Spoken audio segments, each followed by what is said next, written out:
Good evening, ladies and gentlemen. We are tonight's entertainment. You are not in Kansas anymore. You are on Pandora. No, I'm simply saying that life finds a way.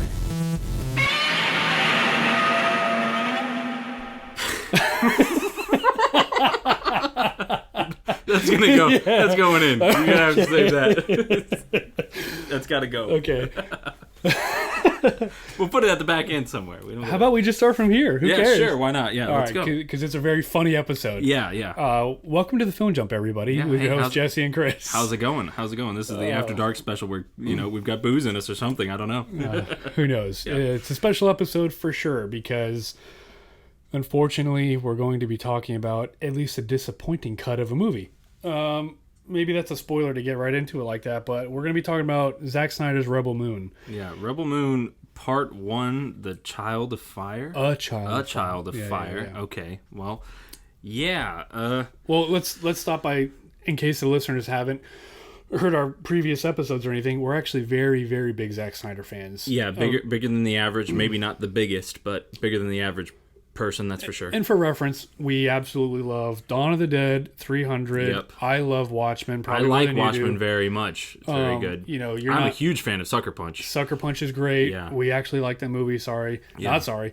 Yeah. You don't really like Legend of the Guardians. Don't like the Owl movie so much. I know I always call it the Owl movie and it pisses you off, but I don't love it as much. It doesn't piss me off. You get triggered every time. I'm not angry. Yeah. I love Man of Steel. I think Man of Steel is a masterpiece. BVS and Justice League are almost as good, but Man of Steel is like standalone masterpiece for me. Yeah. I'm like neck and neck with Man of Steel and BVS. I think they're both perfect. Fair enough. And his Justice League. I love them. Unironically, I love Zack Snyder movies. Yeah. Army of the Dead, not so much. Not so much. You know, first of all, he had the dream lens on overkill in that movie. The bokeh, depth of field, wasn't really my thing. He had a take he was going for visually. He talked about like keeping the aperture open the whole time or whatever, and he filmed it and letting the things move in and out of focus freely, just trying to make it this very sort of, he had a certain aesthetic he was going for. More power to him for going for it, but it didn't work for me as a viewer. And overall, that movie didn't really do it. I would have figured after Dawn of the Dead, another zombie movie from Zack Snyder would have been amazing, and should have been Aces, and it wasn't Aces. That's all. You know. Well, we're not here to review Dawn of the Dead. Nope. Army of the Dead. Or Army of the Dead. Yeah, yes, yeah. Sorry. The thing for me with that Zack Snyder is, I feel like he might be better off as like a journeyman director and not so much as an auteur. Yeah. I don't know if that's the right way to say it. Yeah, I don't know. Maybe don't have him. His visual aesthetics and his sort of execution of things is a lot more interesting than sort of his genesis of concepts. Maybe that's a weird way of putting it. Like adaptation. Right. Sign me up for any cool graphic novel. Should always be adapted by Zack Snyder. I'm all for that. Like The Dark Knight Returns. I'd love to see him do a page for page, panel for panel of The Dark Knight Returns. Yeah. His original stuff just seems to be. Maybe he lacks focus on specificity of what he's trying to execute. Maybe he's just got too many awesome, cool ideas he wants to cram in. I'm not sure. Maybe it seems like we're talking about Zack Snyder a little too much, but I think a big problem that we have with Rebel Moon is the fact that Zack Snyder is not a strong writer. And he also is the cameraman for these movies as well. Mm-hmm. And he's got a good visual aesthetic.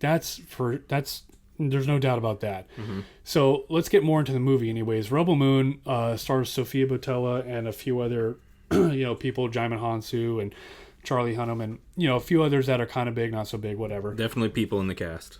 There are people in this movie. Yeah.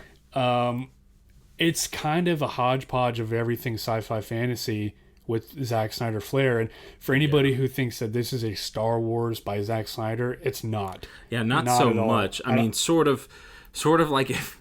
I mean, in a way, farmers. In a way, it's very accurate in the sense that it's like it's Star Wars by a guy who absolutely grew up and loves stuff like Excalibur and heavy metal, which Zack Snyder is. So it's like, it's Star Wars by Zack Snyder in the sense that it's not very much like Star Wars at all, outside of being a sci-fi fantasy sort of story. Yeah. we talked about it a little bit before. Some of the weird things with this movie is, and we'll get into some spoilers here in a second. This is a spoiler review, as the title suggests. But he uses language that we use here, some curse words here and there. Yeah. And it doesn't feel natural to a sci-fi fantasy that's outside of our realm. Yeah. Now, I'm not even going to touch on the fact that there's an alien and his cantina bar type scene that supposedly has some kind of connections to Army of the Dead and the robot zombies. We're not even going to get into that. Yeah. But this is a different universe, okay? Mm-hmm. And when they use this stuff like the language, it kind of just feels like... Yeah, not, when you hear I don't know. It's when you a hear little someone weird. in a sort of sci-fi fantasy setting call someone a piece of crap, a POS, it just feels a little, it feels a little too familiar in some ways. And I understand that it's not like you can have this movie in a unique language and have them speaking in a way that we can't understand. We've seen movies like Cloud Atlas try that a little bit, and that doesn't really work. Right, so you have to make it, understandable. But there's a certain way of putting it out there that the language could maybe be spoken in a way that's it works a little better and doesn't feel too familiar. So the movie is about it's essentially Seven Samurai meets Star Wars in a very sort of and A Bug's Life. and A Bug's Life, which was again all of the movies that were inspired by Seven Samurai, like Magnificent Seven, A Bug's Life, that one episode of The Mandalorian. They're all wrapped up into here with a sort of Star Wars skin, and then that sort of R-rated, edgy flavor that Snyder tends to go for. And now this is the PG-13 cut, so I will, give it some kind of grace here for sure, because history has shown that the director's cut of his movies tend to be a little bit more complete. Whether you like them or not, that's a different story. But it's about Korra, the character of Korra, who was a military, a soldier in the military for this army. The Mother World, the Imperium. Basically, space Nazis. Yep. like, Very much space Nazis. Almost not even basically. They're almost straight up space Nazis. Yeah, I saw a thing on Twitter the other day. It said, like, in Star Wars, they are space Nazis, and they are Nazis in space. And that's incredibly accurate. I would agree with that. But anyways, so she's kind of like hiding out on this planet. They're, farmer's lifestyle, very kind of like Scandinavian, if that's kind of... Yeah, it felt a little Viking-ish. Yeah, kind of with their accents You've and got everything. Corey Stoll with a bald head and a long beard, sort of being a Viking farmer. Yeah, they all look like little kind of Kratos kind of characters, like with their beards, very, whatever. Yeah. Anyway, so...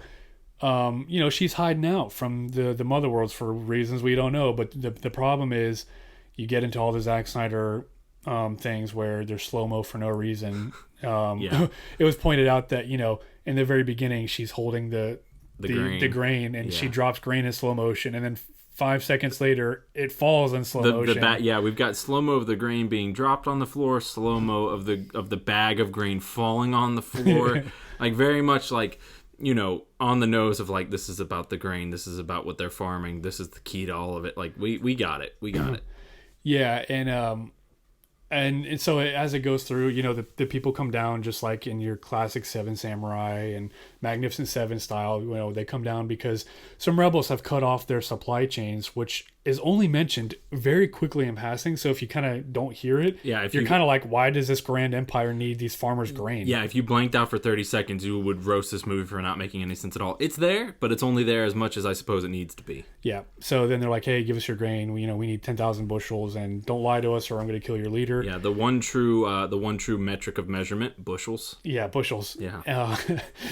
And here's the thing, kind of dragging on the beginning of it, but the beginning works. The first 20 minutes or so actually kind of works. There's real tension. There's a lot of promise here. There is. There's really good until you get into the scene where there's a couple of guys with some very, very strong and obvious South African accents. Yeah. Some of the soldiers that are staying behind to kind of just watch the farmers until the bad guys come back in 10 weeks. Yep. And one of the actors is from Chappie, who was in a couple of Neil Blomkamp movies. He's great.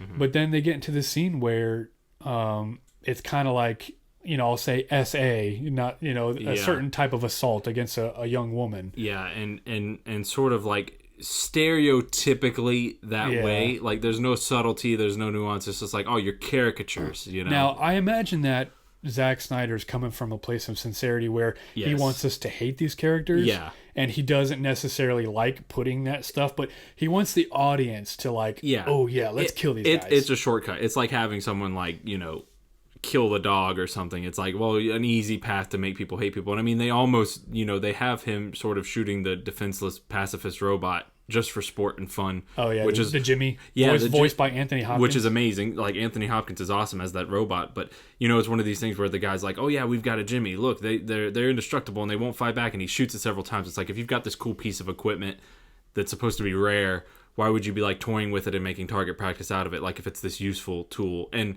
they do the weird thing where it's like, it's in their cargo and they brought it here, but then when they get it out, they're like, oh yeah, we've got one of those. It's like, wouldn't everyone on the team kind of be aware that one of those was coming along? It's just one of those weird, it happens in movies. It's not outside the norm thing, but like, it's a little annoying. Yeah, but it kind of feels like something you would see in a movie that's not sci-fi fantasy set here on Earth, where the actor, I forget his name, the boss, who they refer to as boss, he looks at the young girl and he's like, I like him like that, young enough to put up a fight. It's kind of like, this doesn't feel sci-fi fantasy to me. It feels very much just like humans in space, doing normal, completely standard, gritty, grounded human stuff. Something about Star Wars always felt a little, I don't want to say elevated, but it felt sort of, I don't know if Shakespearean is the word, but it feels sort of a little separated from us in the same way that you watch Lord of the Rings, and it's like, these are people and humans, but they're speaking and thinking and behaving in a way that's a little bit not completely standard for our world. And Star Wars kind of has a little bit of that same vibe, and this doesn't really have that. This is just a normal kind of story in sci-fi set dressing almost. Yeah, it would be like, imagine if Leonidas in 300 or Samwise Gamgee in Lord of the Rings said, called somebody a POS. Yeah, exactly. It doesn't really, it just feels off, and I keep harping on that, so we'll move on. But anyway, so Korra, being the hero that she is, she takes out all the guys in glorious slow-mo fashion. Yeah. Which doesn't work this time because there's so many scenes or shots, I should say, where she shoots guys point blank, and you can tell that it's begging for an R-rated cut with a little bit more blood and violence. And there's parts where the guy's got a clear shot of her. The choreography isn't so good. Yeah, when you're doing hand-to-hand combat, things kind of work, but when you have everybody's got a gun except for her, it's like there's almost no way that someone wouldn't open fire on her and catch her, and like, she's not armored or anything. We're a long ways away from the Batman warehouse sequence in BVS that's kind of like perfection. This isn't that. So anyways, Jimmy comes in and takes out the boss of the bad guys. He had the young farmer hostage there, and then he runs off because I guess they're not supposed to kill anymore because of the slain king. And that leads me to another thing. The lore is super dense. A lot of lore, yeah. And this movie unfortunately does a lot of explaining and talking rather than showing. And they do a lot of showing and telling. They'll cut to these vignettes and flashbacks, and you'll be getting the narration as it's happening, and it's like, again, I'm not here to say exactly where the line is drawn on how much you just show without explanation and how much you need to explain it, because, again, very dense, but, I don't know if they threaded the needle properly. Just a lot of exposition. But anyways, Korra and one of the other farmer dudes who's clearly in love with her, but she doesn't love him back, kind Captain of thing. Simp. Yeah, they journey along because she remembers a general that fought in the army back in the day, General Titus, that they want to go get.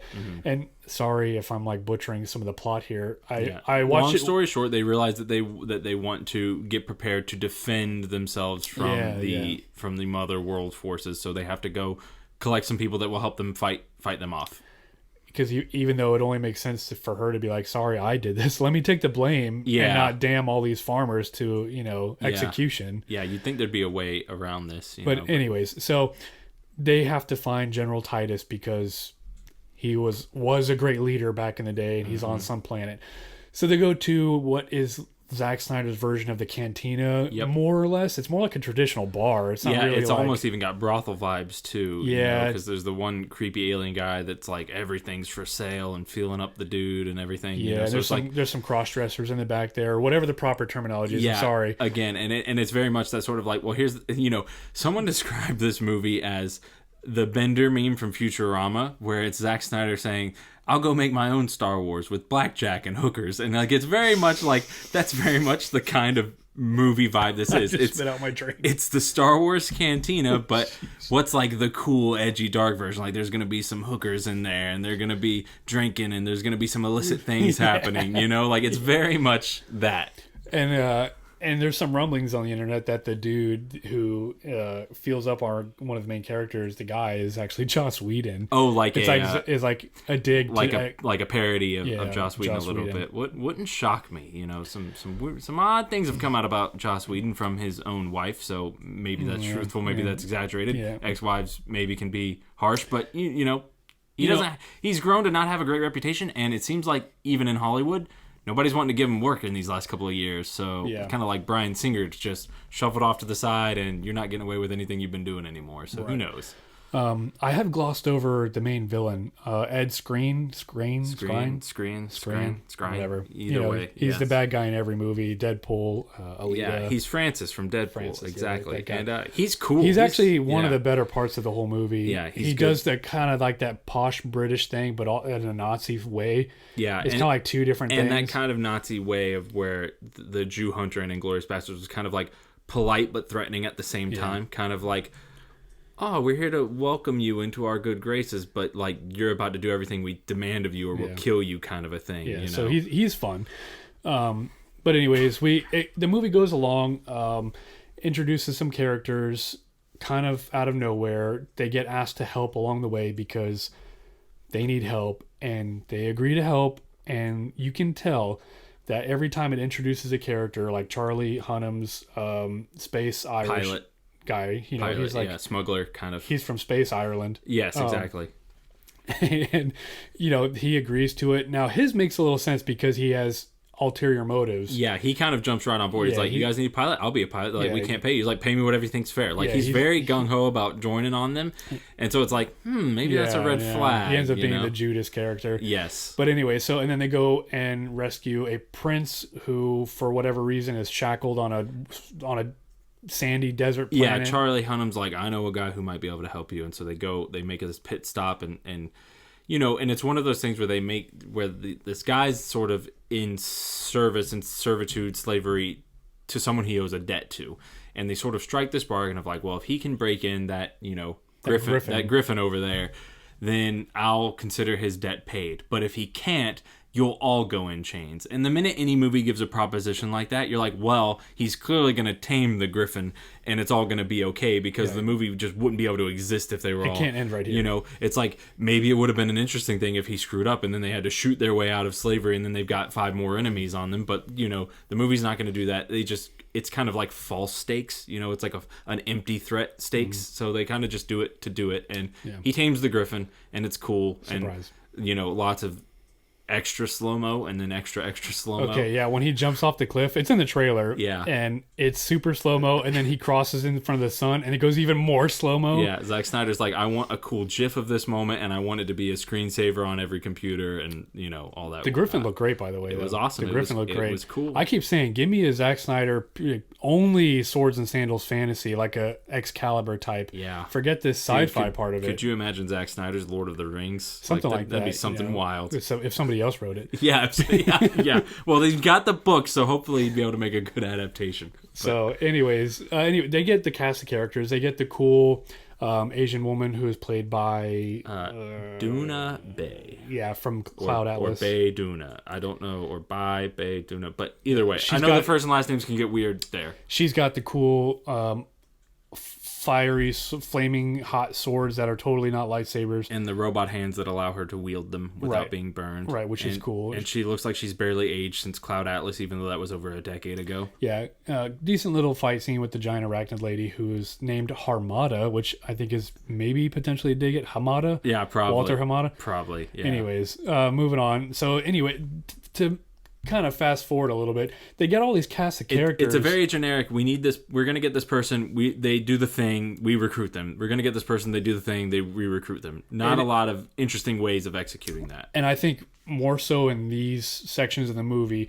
than any other part of the movie, it is so glaringly obvious how much was cut. when you know that Zack Snyder had probably like a 5-minute dialogue scene to set up before each of their little action introductions. We're just filling it out with things that help it flow and make more sense. You know, it's apparently going to be an hour longer. And Netflix kind of from the get-go was like, give us a PG-13 cut that's sort of a 2-hour PG-13, everyone can watch it sort of thing.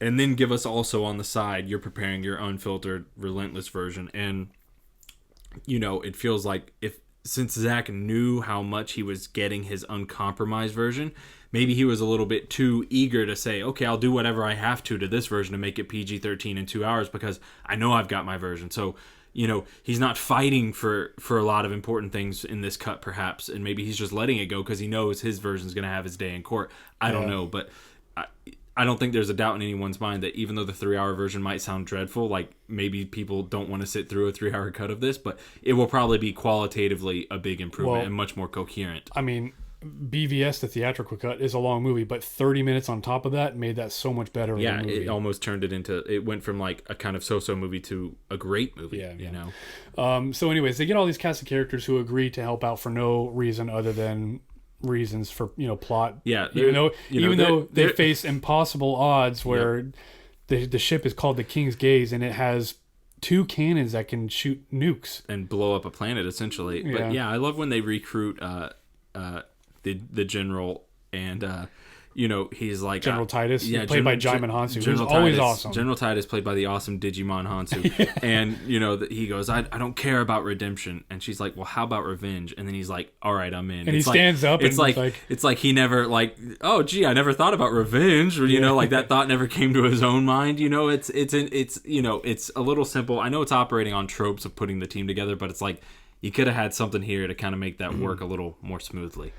Yeah. And meanwhile, the Admiral Noble, who is the main villain, played by Ed Skrein or whatever, he's doing his thing, trying to follow him in the background. He's getting people, you know, talking about, we found him here. Interrogating, and then having a very awkward, and I'm sure even more awkward, like tentacle sex scene. A love scene with this tentacle creature, or at least it's implied that it's going to be happening. And oh my gosh, if there's one scene I hope we don't get in the R-rated cut, it's like him fully getting it on with this tentacle creature. Like, I don't need to see that, but it's probably going to be there. It'll probably be 10 minutes long and set to Hallelujah, and you know, in slow motion. That'll be the needle drop. Yeah, exactly.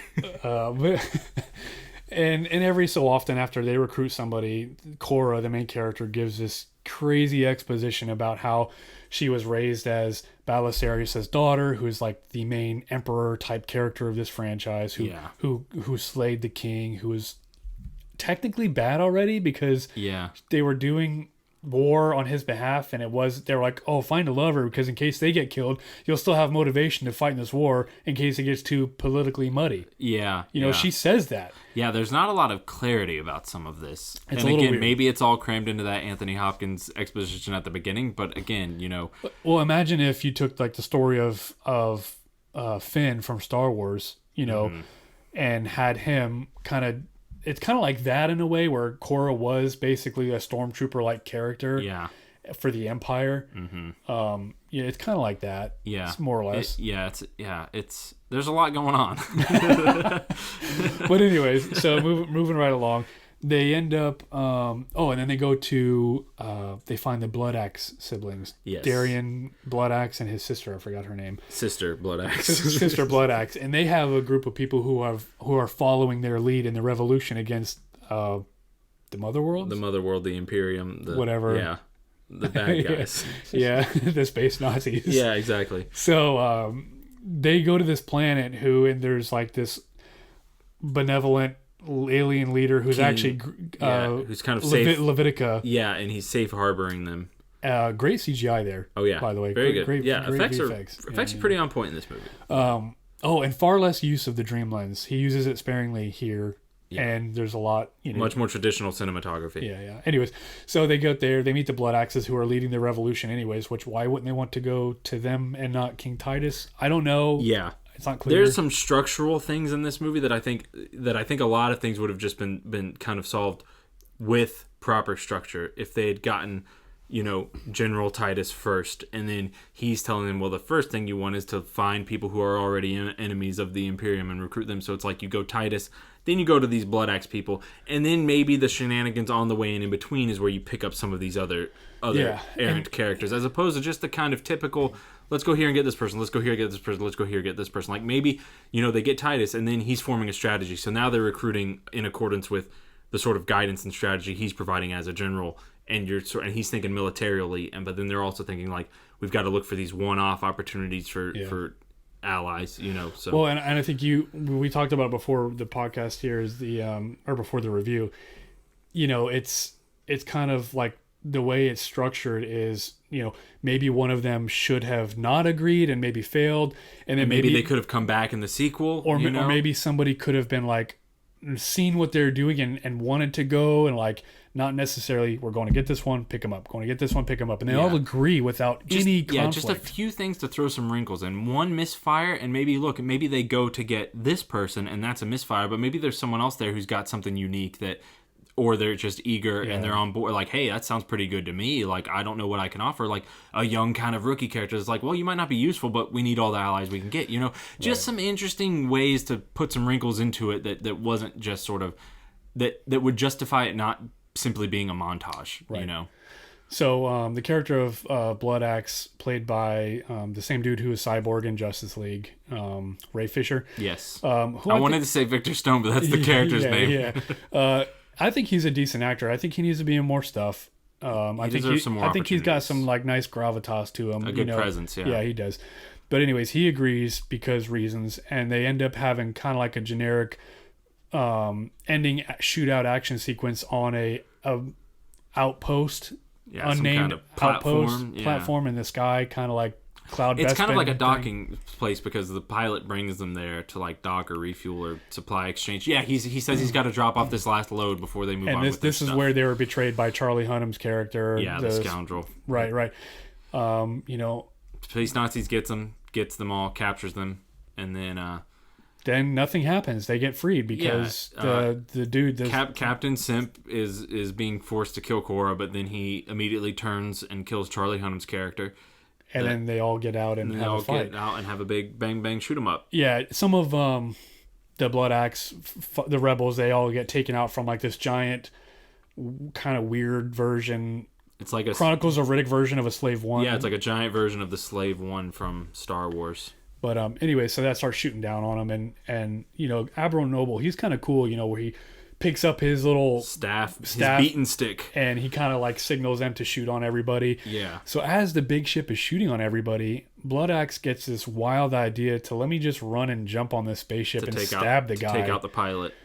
And he runs up, I gotta say, when he's running up that crane type thing, his steps are really small, and it reminded me of like trying to run in your dreams. Like you're not going anywhere. It looked like he wasn't really running full. Like he was, but I mean, maybe that's kind of the more realistic thing of like he's running up this narrow thing, so he's trying to like be intense and fast, but also being a little careful because like you could fall, So like, but yeah, it was like I'm like, oh, he's being really careful on there. Yeah. So 15 minutes after he's introduced, and not really give us any time to care about it, he gives the hero sacrifice, stabs the pilot. He gets shot a bunch of times, and they crash, and he supposedly dies. Yeah. Now, if you see the trailer for the second one, was he in there? It shows him in there, and it looks like it's back on. Maybe a flashback though. Maybe they're gonna give because I feel like he's been killed to motivate his sister, and his sister's gonna do the like, here's our awesome backstory. But my thing is, I don't think you're Zack Snyder and you cast Ray Fisher in such a small role. I don't know. I don't think so. Maybe we'll see. Well, in the trailer, you can see he's standing there almost triumphantly, and it could be a flashback. Okay. There's always that. So maybe.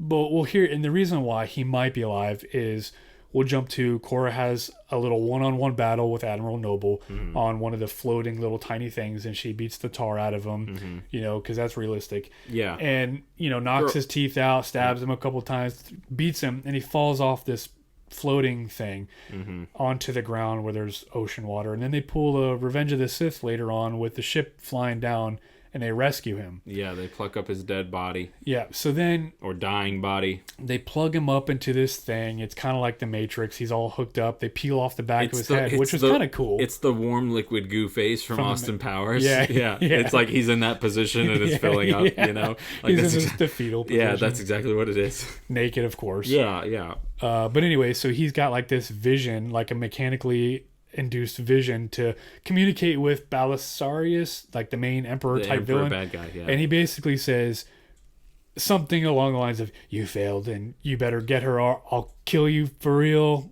Yeah, I don't- It's or the come to torture you. Jesus meeting with the Emperor, where he's like, "You sucked it up. You need to not suck next time, or you're gonna pay for it." Right. So then he he wakes up and screams, and that's actually where the credits start. But a little bit before that, it shows our main characters that go back to the planet of Veld, I think it is, yeah. Something like that. The farm world, and some of them are like, "Oh yeah, this is great." And the one guy, the prince who rode the griffin, is like, "Man, it's a shame you killed that main guy, because this would have been a great place to die." And I'm like, Yeah. "Well, funny you say that, Yeah. because he's not dead." Yeah. And I kind of passed over the part where she says, "Well, anytime you kill an admiral, the ship flies home." Yeah, the ships all It's like, retreat oh, back. how Yeah. convenient. Yeah, yeah, it's How one of those convenient. things where it's like they've bought time. Essentially, there's going to be a period of time where they think they're all good. They think they've preemptively stopped this attack that's going to happen, or bought So them they more don't time. have to actually do the last stand in the first movie. Yeah. And it kind of just buys time for the second movie. Now, here's the thing. It's kind of like a double-edged sword. It kind of helps it to not feel like a part one, even though it ends with a cliffhanger, him waking up. And it's called part one. But it also hurts it in the fact that, like, imagine Lord of the Rings, where Frodo, we think he throws the ring into the fire, but then, Sauron grabs it and he's tricked you, he's still alive. Yeah, or it would be like Fellowship of the Ring ending with, like, if they centered the whole movie around getting it to Rivendell, and then they get it to Rivendell, they're like, "Oh, it'll be totally fine here now." It's like, it's not going to be destroyed, but it's totally fine in Rivendell now. And it's like, Yeah. well, there's clearly like more to go here. Yeah, it I don't feels know. weird. I don't know. It's odd. So not to tear on it too much, I know we've been kind of talking about all the negatives. Some of the positives, Generally speaking, it's a mixed bag. Yeah. There's some cool stuff. There's some well-handled aesthetics, well-handled action, visual effects, things of that nature, and a lot of not so well-handled stuff. and this is coming from two big Zack Snyder fans, so this is actually a very disappointing. Yeah, generally speaking, I'm much more pro Zack Snyder than I am anti Zack Snyder. So, on the whole, for me, this movie is like maybe a 6 out of 10. That's Yeah. being generous. Yeah, mixed bag. Like it's cool if you're kind of just wanting to see something that's just like, oh, just like cool random sci-fi movie. Like, you're not gonna engage with it too much and think about it too much, and you're just wanting some fights and some shootouts and some cool sci-fi visuals and imagery, and you just want to get your fix on Star Wars stuff without having to endure Disney Star Wars. Sure, this will kind of scratch that itch for you, but I don't know if it's gonna feel terribly satisfying, like, oh, this is a great movie, or this is the start of something fantastic. Maybe the 3-hour cut will plug in a lot of these holes, but I don't think know. this isn't going to be that, like, it's not going to fix everything. It's not going Yeah, to turn a I 6 don't out of think 10 it'll into change. a Yeah. 10 out of 10. It'll probably be a 7, maybe an 8. It'll be the stronger version, but, like, this isn't some masterpiece that's only not a masterpiece because they cut an hour out. I Like, think this thing has a lot of fundamental issues that aren't going to be fixed. 8 might be a little generous. I have I'm actually quite worried that the director's cut, air quote, won't really fix That it might a be lot more the of what's issues. worse. Like, I don't know. It's the same thing, but just a lot of sex and violence. It's like, well, that Yeah, doesn't fix I mean, a lot of these things, The man himself said he mentioned more Verhoeven-esque. That's a good thing in my book. We Yeah. love Verhoeven. But does Zack Snyder mean more don't- Verhoeven in terms of the violence and Yeah, the superficial stuff, as opposed to some of the more satirical. satire and more intelligent things that Verhoeven would sometimes layer into his movies that gets overlooked. It's like, I don't know. is he thinking like the cerebral Verhoeven fan, or is he just like, oh, sex and violence, that's Verhoeven-esque, Yeah, I don't So know. we'll see. Yeah, like I said, a lot of the fundamental sort of on the script level, on the structure level, like structure maybe could be helped by a different edit with an hour more, and character development and things could be serviced, but a lot of the sort of fundamental structural things, like the initial layout of the world building, the kind of the way they gather up the team and the way that's executed in a very dynamic and interesting way, like things like that, like padding those things can maybe lessen it, but it's not going to completely fix it, Right. Yeah, we'll see. I think if you're a die-hard Zack Snyder fan and you liked Army of the Dead, you'll probably like this.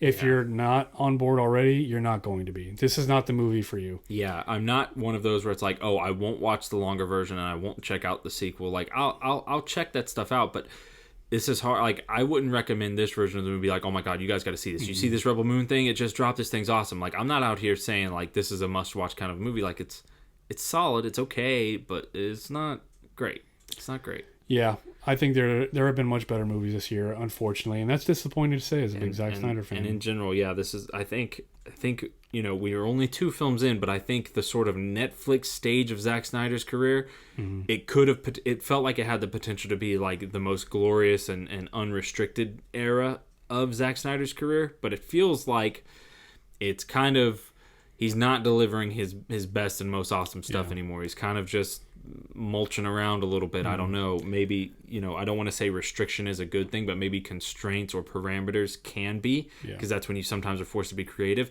I think if you just let Zack Snyder do whatever he wants, maybe anything that comes to his mind is not necessarily everything that needs to be filtered into the movie.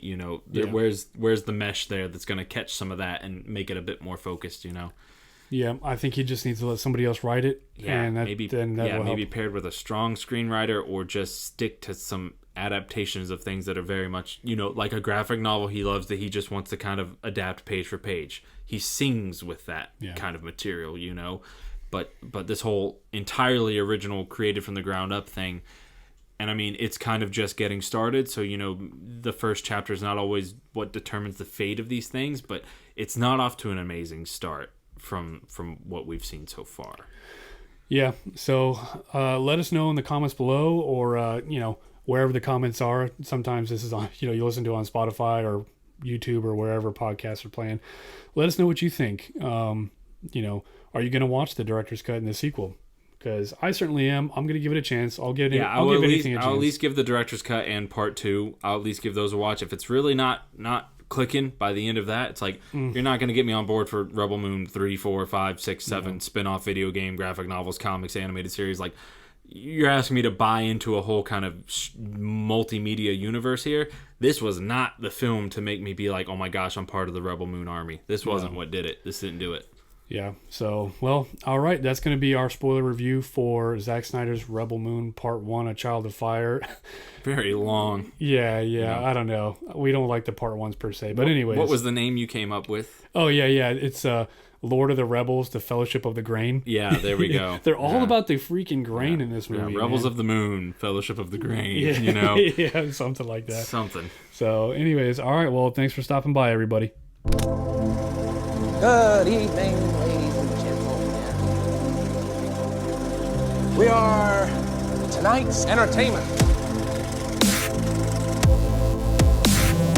You are not in Kansas anymore. You are on Pandora. No, I'm simply saying that life finds a way.